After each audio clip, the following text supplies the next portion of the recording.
My name is David Hosta. This is John Childers. John Childers. This is episode number 3 of Talking with Seasoned HMD Vets. So we're getting right to it. John, tell me a little about yourself. How long have you been in the fire service? What station have you worked at? I've worked at 3 stations since I've been in the fire service. I've been in the fire service for 42 years, 55s as a rookie, and then they built 46s, and since I was a rookie at 55s, they sent me over there. So I stayed there for about 8 or 9 years, and I decided to go to, I had a friend at 7s, and I went over there and talked to him and the chief, and he told me, he's got an opening coming up, come on over. So I've been at 46 for 8 years, and then I've been at 7s for 31 years. It's a long time. So what made you want to join the fire department? Just at the time, it was just, my dad wanted me to be a firefighter or DPS officer. I wanted to be a steel worker.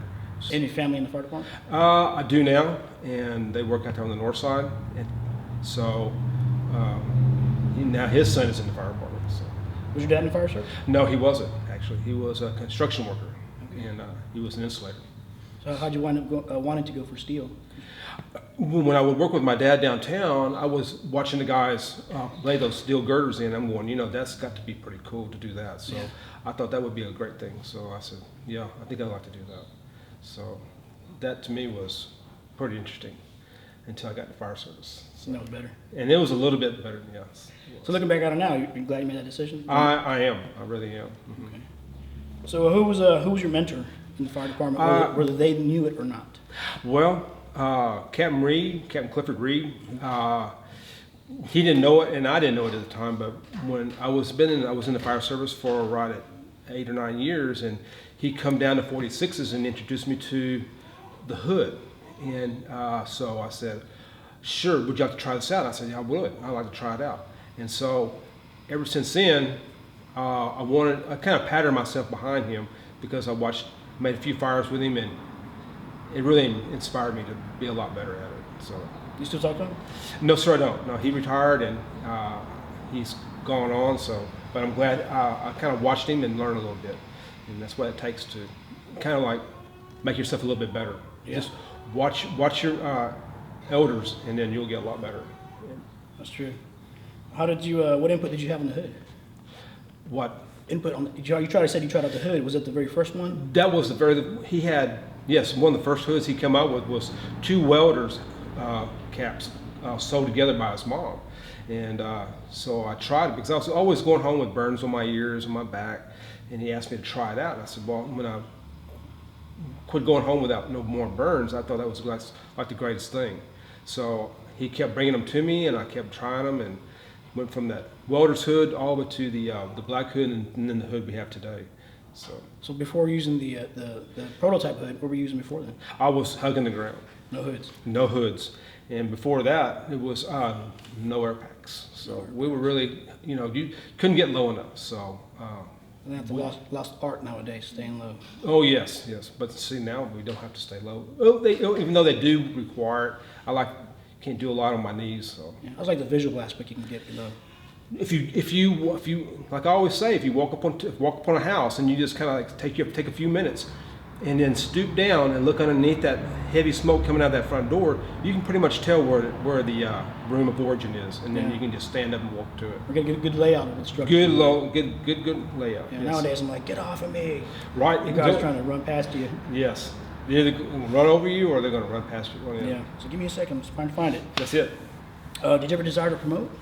I did at one time, but I decided, I was going to give this hood thing a little bit longer trial, and that just kind of kept me from, I think, the gear got a lot better and the burns got less, so I just stayed where I was at.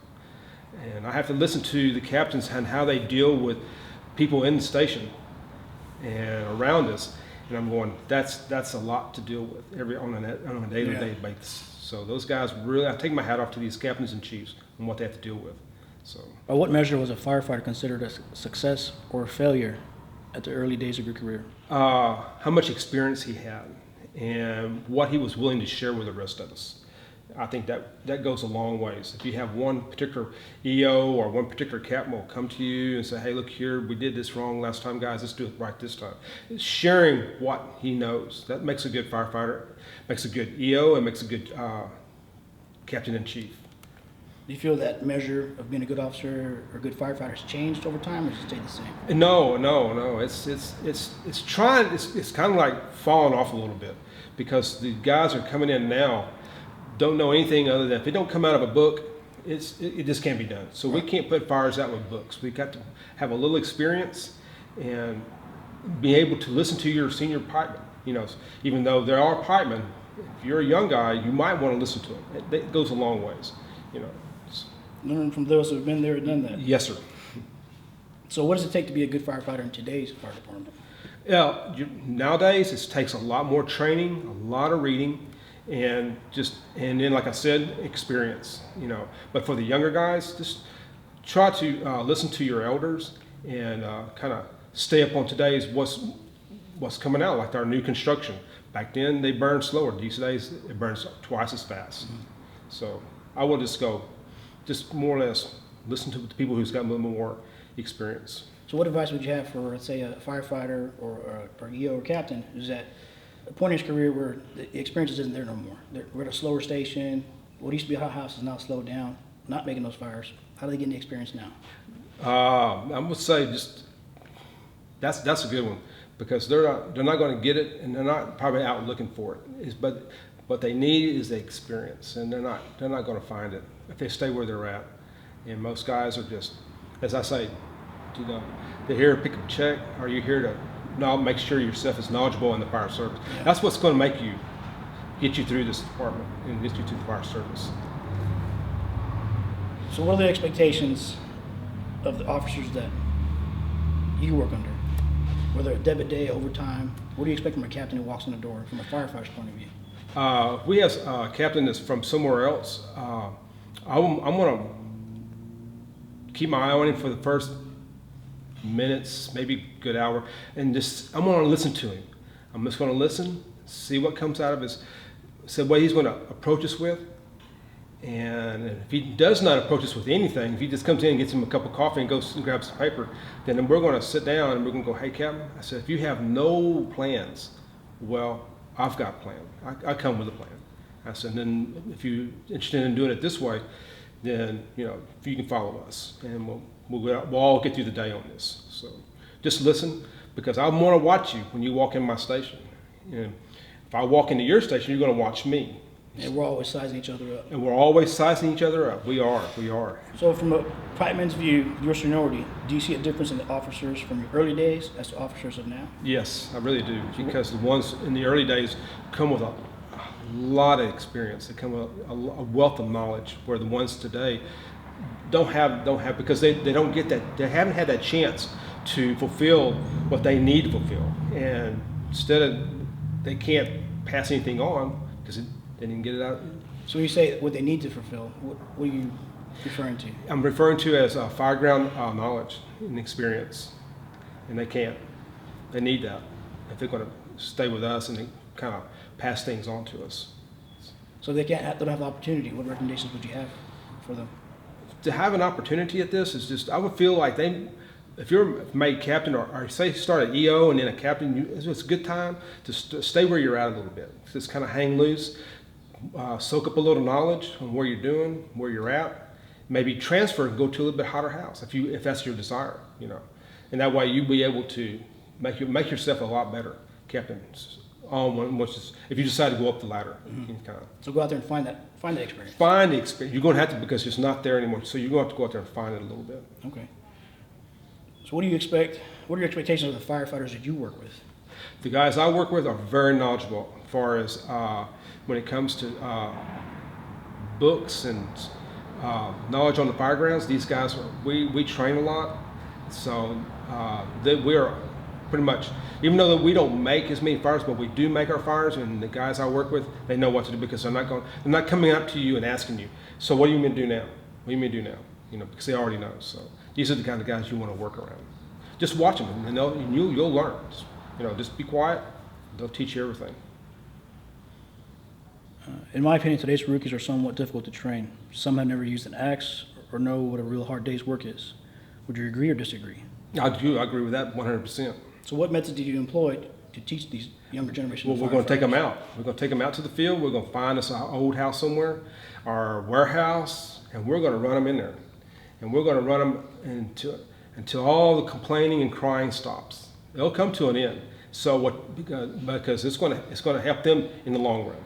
And they're going to need to sit there and they're going to need to listen. They don't need to talk. They're going to watch and listen. That's all they need to do.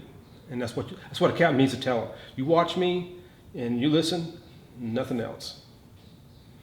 You ever have a point where you have that type of rookie where no matter how much effort you put into teaching them, they just don't get it? What do you do at that point? Try something else? Is there a plan B? There is a plan B, but you can tell them, hey, maybe this is not for you. But until you decide that on your own, then we're just going to continue hammering home, because we're going to feel like you're in my house.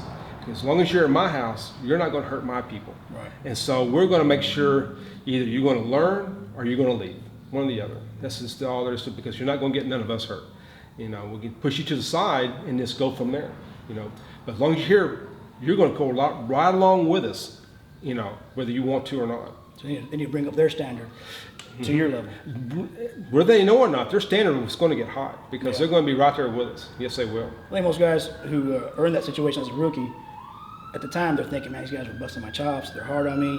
And years later, that same guy might be a captain or EO and look back on it and then realize that, man, those guys taught me a lot. That's exactly what they're going to think. Just doing Hopefully that. they'll think that. Yeah. Hopefully. They may not ever admit it, but they'll be glad they had it. All right, so what's the biggest change that you have witnessed since joining the fire department? I'm going to say our fire gear has gotten extremely better, and our equipment has gotten extremely better, and our training has really come up. Where the firefighting I'm used to is shiplap and real small pieces of sheetrock. Now things burn. Back then they burned real slow. Nowadays, if you don't get in and get on top of it, it burns 5 to 6 minutes, and you've got a full-blown fire. So now we have to go in there and learn from this, because this stuff will come down on top of you. Where the structure I make nowadays, it will burn 3 or 4 times before we can, and then have to go a tractor out to knock it down. Yeah. Houses nowadays will fall on top of you after about 10 minutes. So You say the aggressiveness has to become a bit more since these structures collapse so rapidly now, or like what do we need to do as firefighters to up our game in order to get the upper hand on this structure? well, we're going to have to learn that not being so much of being aggressive is pretty much all I know. But with these structures nowadays, we're going to have to gate that back a little bit. Until we can if we get in and get on top of it, that's great. If we can't do that, then we need to take a step back. Don't worry about your pride. That's where the pride kind of comes in, because you're and we know we can do this because we do it all the time in the war. But no, these structures here will come down on top of you, and they don't care who you are. So that's just watch what you're doing, and don't be ashamed to back out a little bit. So hey, we got to give it up. We got to give it up, because these things will come and they'll grab you and they'll take it with you. So. Yeah, they'll win the battle eventually. Since your first day, what has been the biggest improvement in the fire department?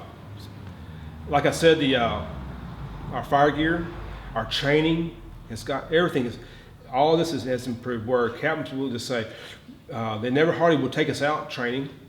They will take us out, and if they knew you were going to drive, they want you to know how to lay hose, hook up. Other than that, you got your training from your fires that you made, and then that's the only training we got. So I think our training and all of our guys being well disciplined and listening to their captains and their chiefs. So you think training's gone up?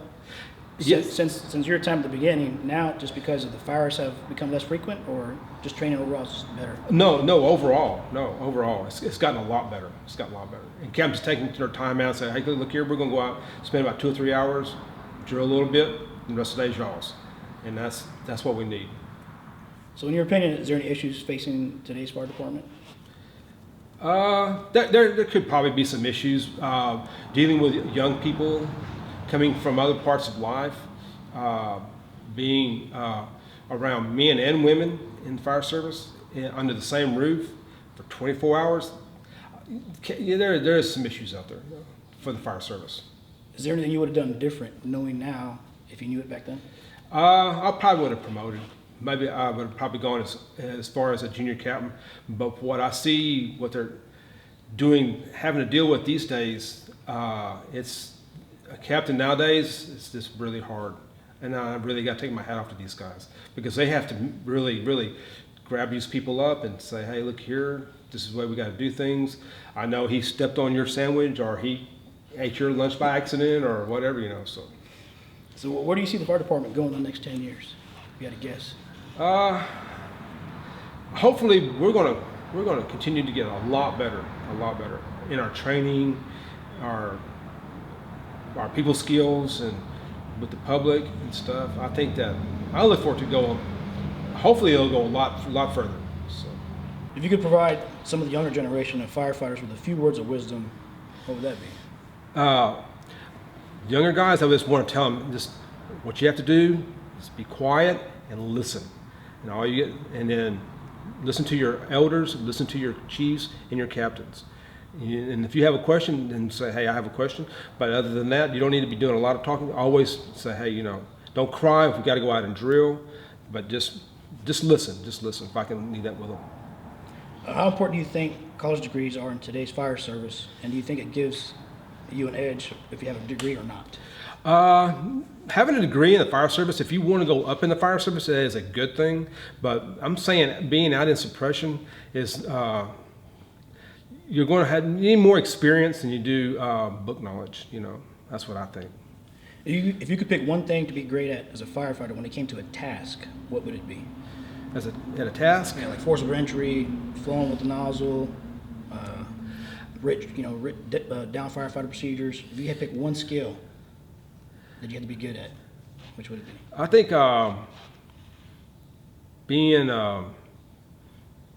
being better at being on a red team, being able to go in and find a down firefighter and be able to get him out.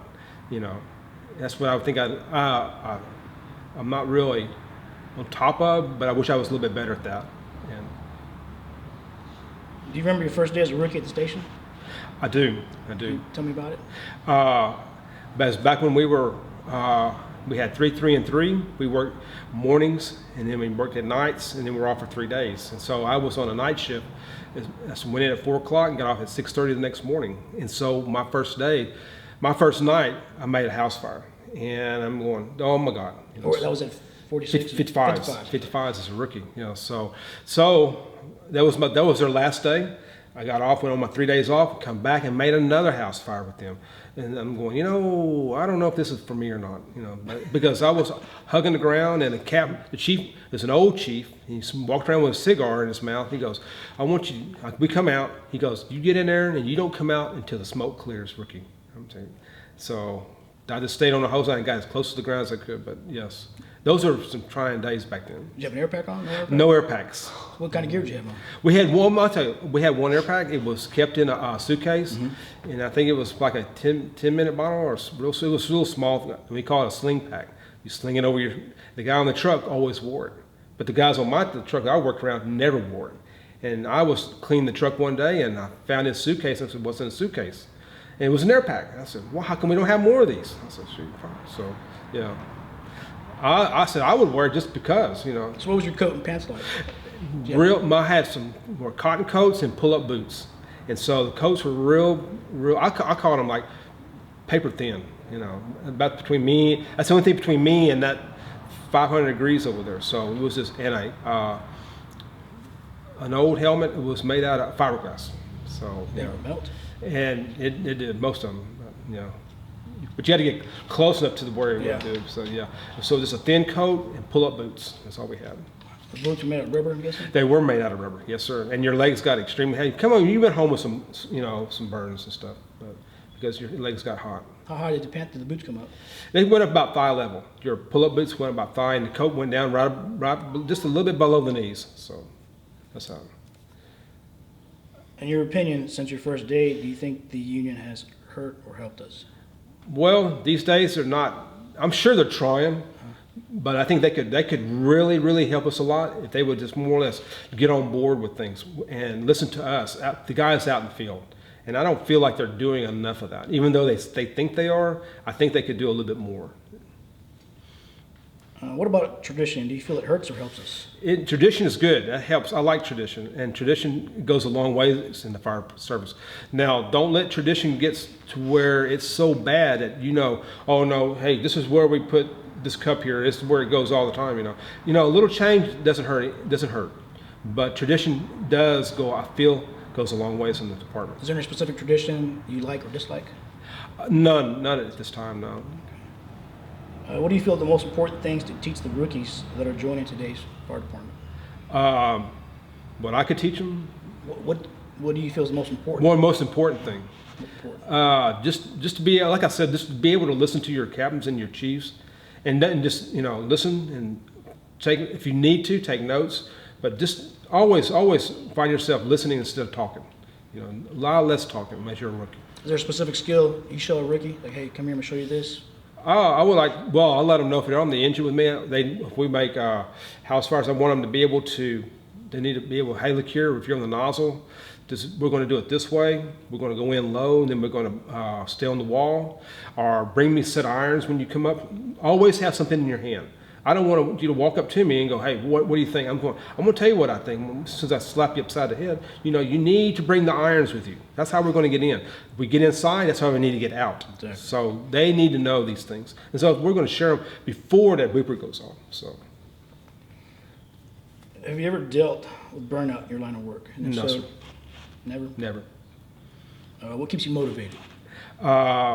Just working at a hot house keeps me motivated, making the fires. Is there any class or book or something you take that's beneficial to your career? Yes. I think books on building construction, pump operations, and fire science. But I like building construction a lot better because that tells me a lot more about my job than I have to deal with. Have you ever encountered an officer that knew less than you did? And then if so, how did you handle that on the fire ground, based on a fire ground decision? I face that all the time now because they want you to think, because they're a captain, all of a sudden there's a wealth of knowledge. And so I listen to what they're saying. If silly stuff comes out of their head that I know he doesn't know what he's talking about, then I'm saying, hey, Captain, I said, this is the way, this and that. A lot of guys need to stop and think about their elders. Hey, I just made captain. Let me listen to this guy. He might have something that might be worth listening to. So has that happened on the fire ground? You put up to a structure fire and it's go time, and then the officer says this, and you're thinking, oh, probably not a good idea. You address it then, or you just go with what? I try to address it before that gets to that point. But if it gets to that point, then I'm just going to go ahead and take matters in my own hands. They're going to talk to me about it later, and I expect it. So yes. And I've had to do it to a couple of officers, not meaning that I've got, bigger and broader shoulders than he does. I just feel like what he's getting ready to do, I want to be able to go home in the morning. Right. I want that rookie behind me to go home in the morning. This captain just got off of, come out from administration downtown, and now he's out there with me. He's not going to hurt my people. And if he's going to do something silly, well, I'm going to see that he doesn't. So based on your experience, it's going to be a bad call. It's going to be a bad call, okay. Yes. With today's promotion system, it happens often that members will make captain quickly with little real-world experience. Some of that is the fault of the individual, the station they were assigned at, or maybe they were forced to remain in EMS until they were allowed to come off the EMS unit. What advice would you have, if any, for those officers that lack the experience due to those situations? They need, so like I said before, they come to my house and just listen, and we'll sit there and we'll talk, and I'm going to tell you some things, and I know. Apparently, I might know where he's from it. And I'm gonna say, hey, Captain, just try it this way until you get your feet underneath you, and then we'll go from there. What have you done physically to make it this long in this job? I get that. I've asked that. So many people ask me that question, and I feel like working at busy stations, hot houses, has really kept me going this long, and working around a lot of young guys. So, do you work out on your own? I don't work out a lot. I did when I was younger. I worked out, and now I work out a little bit because of the younger guys, because they are really passing me up. But my recovery time after a fire is really weighing heavy on me. But I have to get out and do a little walking. That helps out a lot. It does. Have you ever been burnt or injured to the point where you had to be off work for a little while? I had been. And what happened? I worked at 46s and we made a warehouse fire, and we were up inside there, and it was burnt so bad that the roof come in on top of us, and it's coming in, an I-beam knocked my helmet off, and then the second I-beam followed behind it and slapped me upside, well, cut me on top of the head. I took between 8 and 12 stitches on top of my heads, and then I got the 47s, and then we made a flashover, and I got burns, second-degree burns on both arms. So the flashover, did you know it was coming?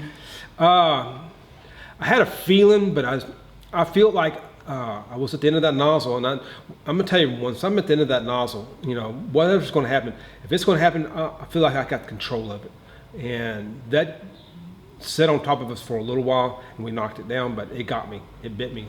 So now I'm gonna step back a little bit, and I've learned from that. So That day in that flashover, did you have today's modern gear? yes, sir, I did. I had today's modern gear. It would have just been probably the end of my career right then if I hadn't had the gear that I've got now, because that really helped out. That really helped out. You say you felt it was coming. You, When you say I felt it, some guys describe it as a gut feeling. But for a gut feeling, between you and I know what you mean, but for people who are watching that don't know what they're looking for, what should they be looking for to say, hey, it's coming? okay, if you go ahead, if you just step up on the porch and you're going inside, and you can pretty much, you can feel the atmosphere around you changing, and it's changing really, really fast. So you think you've got it. You say, well, I've got a nozzle in my hand, and I'm gonna just go hit it head on. So that doesn't always work, because flashovers are pretty violent when it hits. So that day when you got caught in the flashover, you got caught, flashed over, now what? We dropped on the floor, we ran out. You know, I dropped to my knees, and I just started working as hard as I could just to cool the atmosphere down, just to knock it down. Yes, but I had a captain wasn't so lucky, and it burnt the gloves off his hands, and he got caught in a flashover, and it burnt both his hands. And Is this the same flashover? no, sir, no, it's a separate flashover. Okay, so the day you caught in the flashover, it flashed on you, you still kept applying water, or did you guys back out? No, I knocked some in, and we still backed out a little bit. Yes, sir, we did. We had to come on back out. What's the funniest fire station story that you can tell? On camera, I guess, huh? Yeah. Just well, we That's used why it ends with that, that you can tell. we used to take our rookies and tie them up out there on the flagpole and put some flour on them and stuff, you know. And then especially you do it right at 5 o'clock, so because we're right at 7, so that's where everybody's getting off, and they would just drive by and they'd see that rookie out there all taped up, or we tape him up on the creeper and roll him out there and stuff like that. So you said when you first came in, didn't have no air packs. Now that we do have air packs, do you wear your air pack for overall? Yes, sir, I do, for everything. Yes, I do. I used to never wear air packs on car fires, but I do now. Yeah. I do. Is there a time that you don't wear your air pack that concerns a fire? Overhaul or high rise? Or... I try to keep it on during overhaul, but sometimes I tend to get away from it, and because if you stand around, you can see particles floating around, and you don't want that stuff in your lungs, because later on down the road, you know, it's not going to go well for you. Did you always have that philosophy in your air pack for overhaul, or did that develop? No, that got developed. That got developed, and over a short period of time, it did. Not at first. I would always come out of it and then just go back in there and start working. So, what tools do you carry in your bunker pants, if any? my hose strap, and I carry some pliers that we had just had our class on our survival, and we had our captains developed some pliers for us to cut our way out, and I think that's really good. But I really rely on my hose strap. I do. Is this the one that was issued to you when you first came in? The hose strap was issued to me when I first came in. Yes, it was. The first one was made out of brass, and it was like carrying around a trot line weight in your pocket. But if you're up on like a second floor of a 2-story, it's always good because, you know, hose, your gloves are real slippery and stuff. You put that around it, and you can just hang on to it. So. Does anybody else in your station have that hose strap? You know, I see a lot of hose, but they keep them in their lockers, and they're probably not sure what they want to use it for. Yeah. And I rely on mine a lot. With your seniority in the fire service, do you still train on firefighter skills? I do.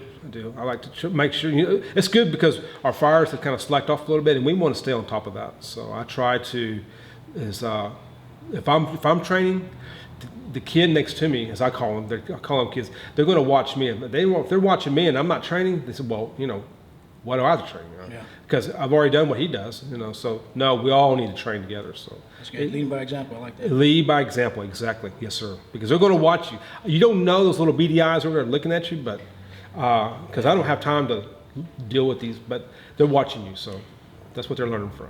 Do you do any training on your 5 days off? No, sir, I don't. Read any literature, watch videos, nothing of that nature? No, sir.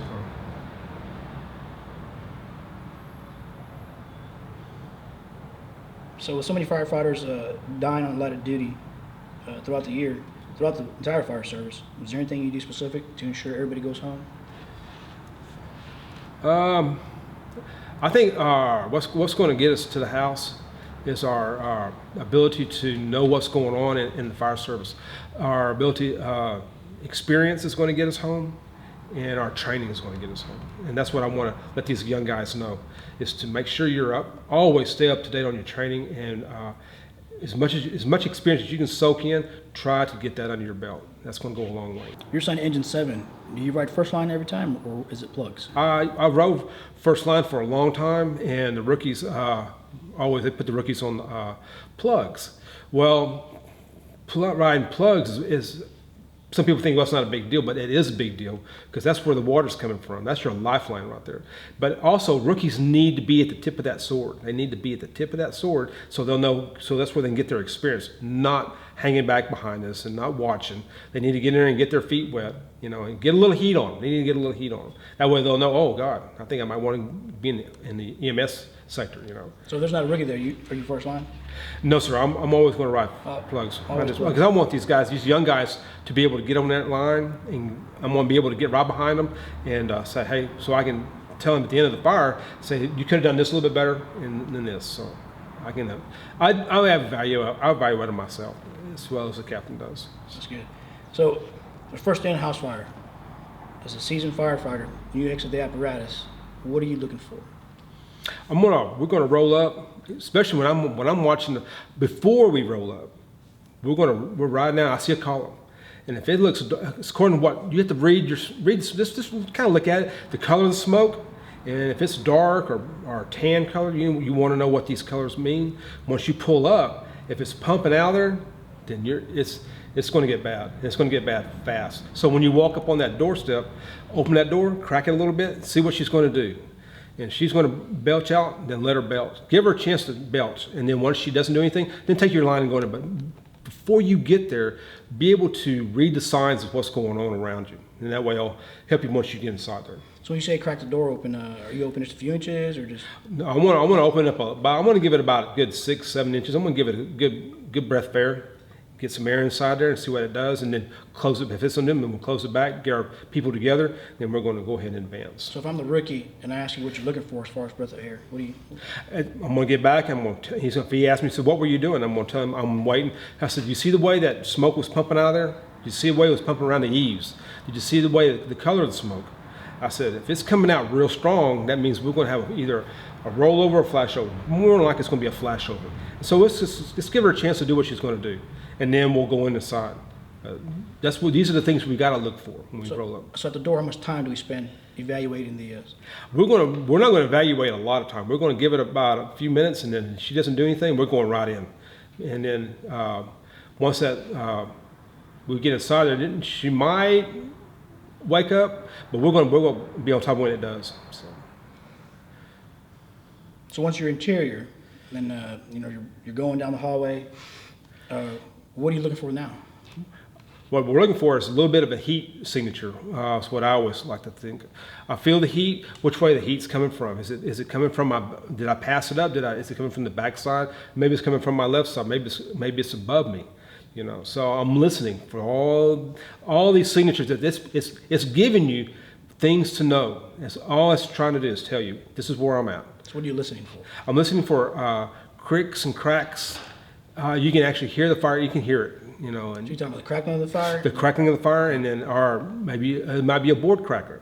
If you hear some something a little bit more than fire crackling, it means something's getting ready to give way. So we need to stay along that wall when we go up inside there. That way, if it does come down, we have an exit right along that wall and down that hose line. So staying along the wall will have a void, I guess. We have a void. We do have a void. So is there anything you look for visually in the smoke?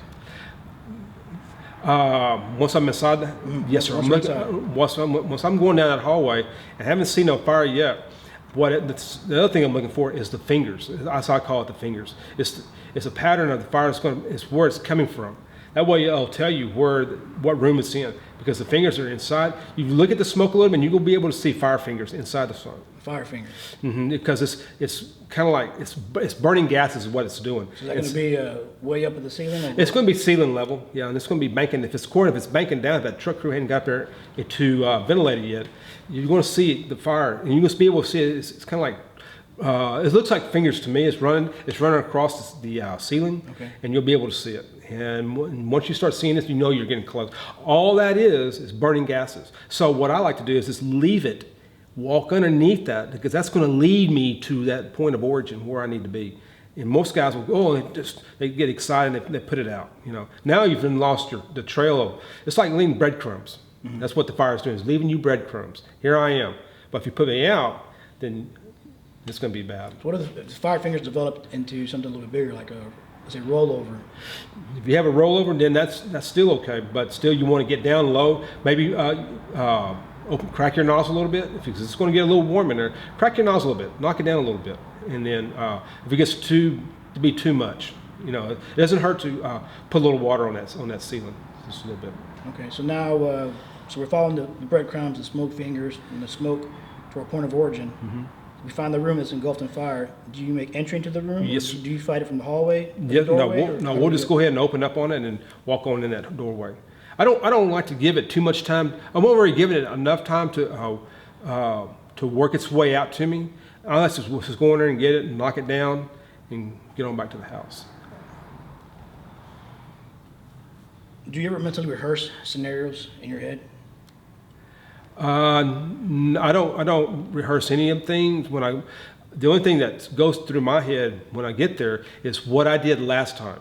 Whatever the fire that I made last time, will that be able to help me on this one right here? So I don't go over anything before I get to go on them. This is what I'm going to do. I'm going to always fall back on my experience on the last fire I made, fire before that, or does this house look like the fire I made here about 2 months ago? This is what I want. This is what I'm looking for. Do you have a tool preference on the fire ground? A tool preference? A tool preference, yes I do. I like the irons.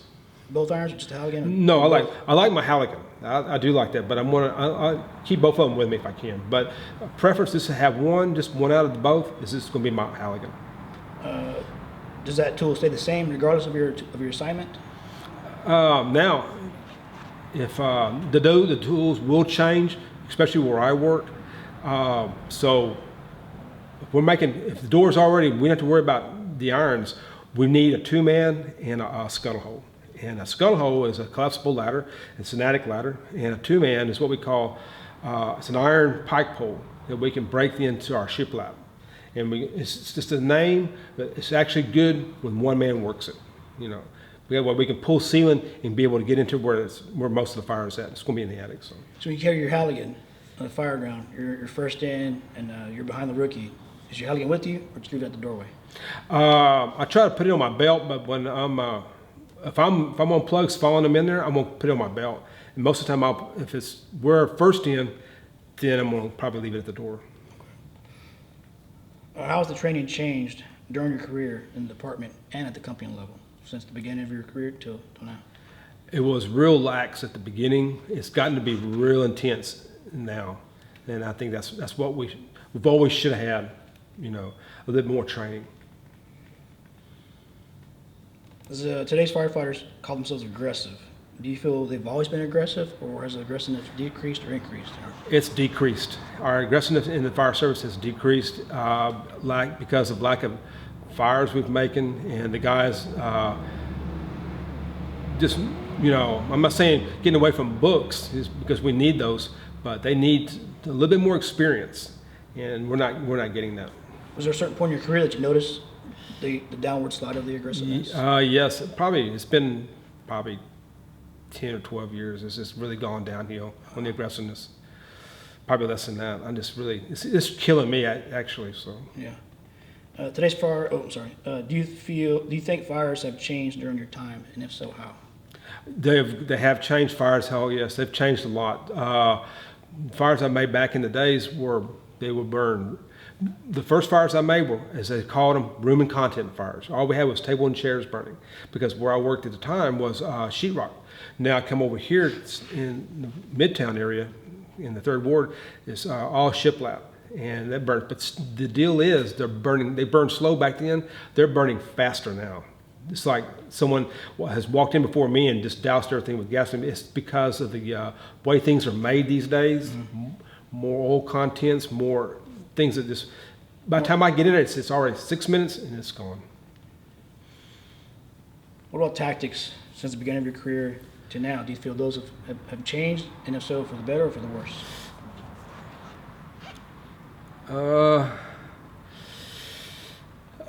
They feel like they're trying to make the tactics a little bit better. I feel like they're not as well as when I come in, only because I had to develop my tactics over a period of time and with experience. Nowadays, they're trying to go with this resetting and with this on-burn side. You know, they're trying to make it less hazardous for us. But I feel like we need to really up our game a little bit. So we stay, I guess, proficient in our skills and aggressive, we can avoid the resetting, or we could just do that. Yes. Is there any near-miss incident in your career that you can share with us, so maybe somebody else could avoid the same outcome? I've had 2 near misses. I don't talk about them. Well, 3. The warehouse fire I made with 46s, we made, and then over here we made a restaurant fire, and we carried a line. We've already made the building 4 times, and we went up in there with a line, and the center structure come down behind us and cut us off from being able to exit. But it didn't get us. But we had a back door. We found a back door and we were able to exit. Then I made a 2-story over around 16's area, where we went into the 2nd floor and pulled ceiling. The ceiling was had a lot of kind of a concrete, kind of plaster and stuff on it, and we were in there pulling ceiling, and it cut me off I was caught up between the crew, because Captain said, go in there, pull a little ceiling, and we're going to be right over here. And I said, okay. And it come in, and it left me, all I had was a void to be able to wiggle my way back out. That came down on you? It did come down, yes it did. And they told me, the haulers are hollering, and said, we're going to get you out, don't worry about it. I was able to work my way free because it landed on my ankle, and then I worked underneath it. But the captain said, we got some guys coming in, don't worry, we're going to get it. And all I could feel was a lot of heat. And I said, well, you know, I got to try to get out as well. And I did. I was able to work my way away from that. So anything in hindsight for the warehouse incident, anything you realized that you saw looking back on it that made you think, you know what, I should have acknowledged this in my head. Yes. You know, that gut feeling, and taking action. The way when we rolled up on, right, I should have known right then was when it started giving a sagging look to the structure in itself, and the way we went in.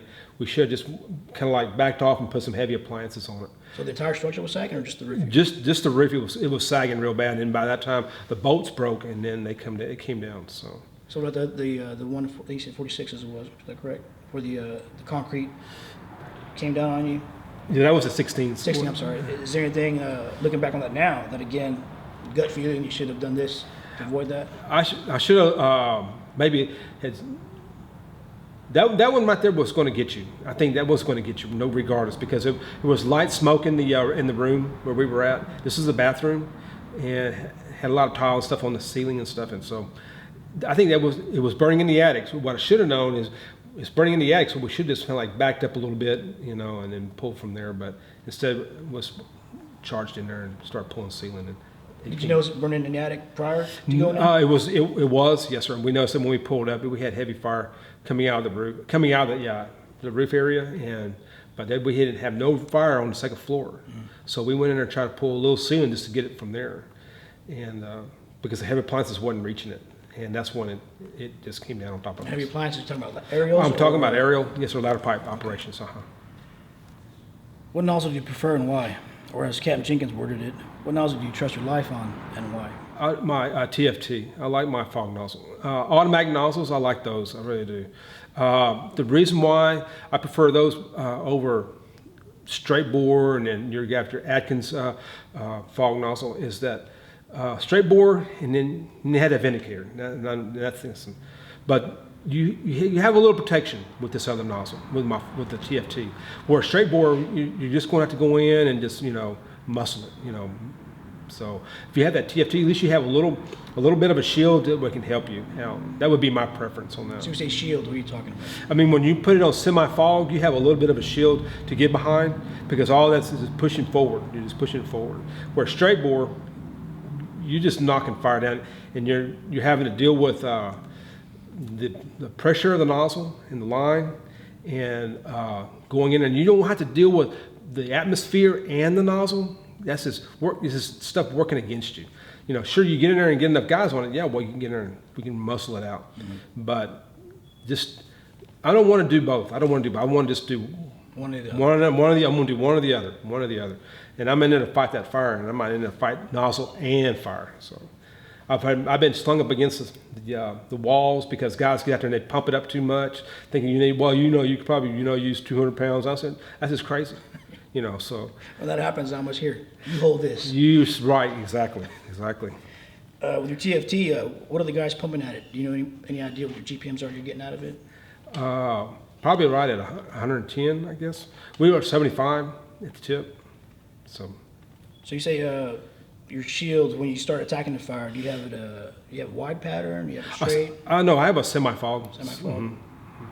What's the purpose behind that? It's allowing me to get behind a little bit of that heat and knock down. I prefer that semi-fog because I feel like I'm putting out a little bit more knockdown, packing out a little bit more knockdown than just a small straight bore. Is there a specific hose load you like on the cross face for the attack line? I like speed load. Yeah, you're going to think this is kind of out there, but this is just me where I can reach them and grab a flat load. I like that, but then we went to the speed load, and I thought that was just crazy. But like I said, change comes, mm-hmm. and it's good for change, and I think it's turned out for the better. Speed load? Yes, mm-hmm, I think.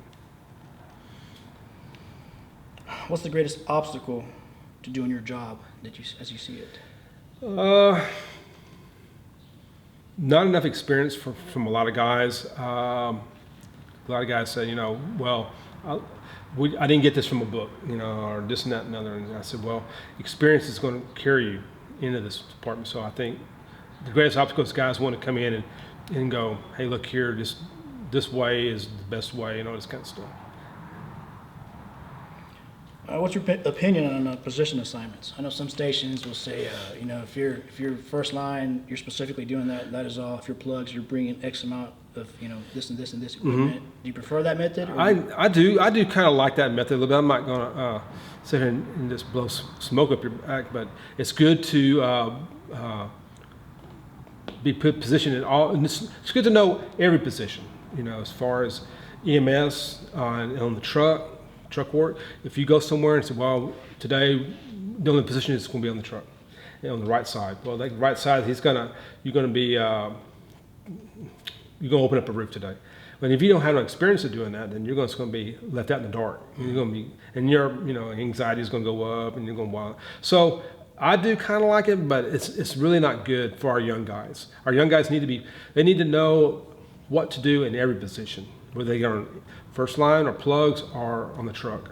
So they should be able to, I guess, rotate around. Rotate around. And yes, we do. We need to rotate. And another thing we need to rotate is our people on the box and EMS people. They need to be rotated. Oh my God, we are forgetting these people here, and we need to get them. We need to get them on board. Even though, that's EMS. We just kind of like shut them like they're the redheaded stepchild. We need to incorporate them into our day-to-day lives. In my opinion, the long run just hurts us. Because then eventually those two on the unit we're going to get promoted or get their day on the pumper. That's right, exactly. They won't know. That's exactly right. They need to know this as well. So, is there any positions, tool assignments at sevens per riding assignment? For us tools. Yeah, like say, like some stations you go to, if you're on the truck, if you're behind the EO, you're always bringing a fan. The guy behind the captain on the truck is always going to bring the ventilation equipment, things of that nature. The plugman always brings the irons, so I prefer bringing the irons. And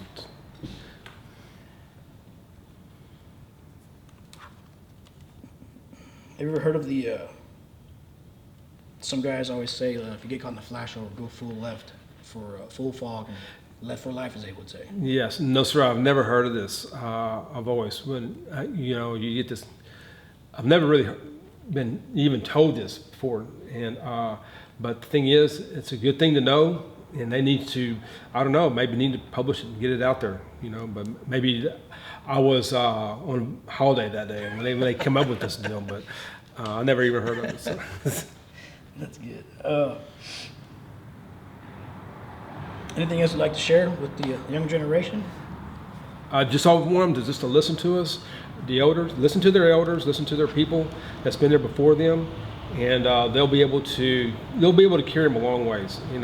If they want to stay in suppression in my world, as I call it, my world, and if they want to go up the ladder, then yes, by all means, go get more education and make us all better is what you can do. So Bring up the entire station, department, and division. yes, sir. Can I ask? Go ahead. Questions? Go ahead. So when you were growing up, did you feel like you had a good, like you were talking about rookies today, you mentioned that a lot of them start out, like behind a desk or something like that, and that's their background. What was your background like? Did you have like a background that prepared you more for the job? Is it being in fire service?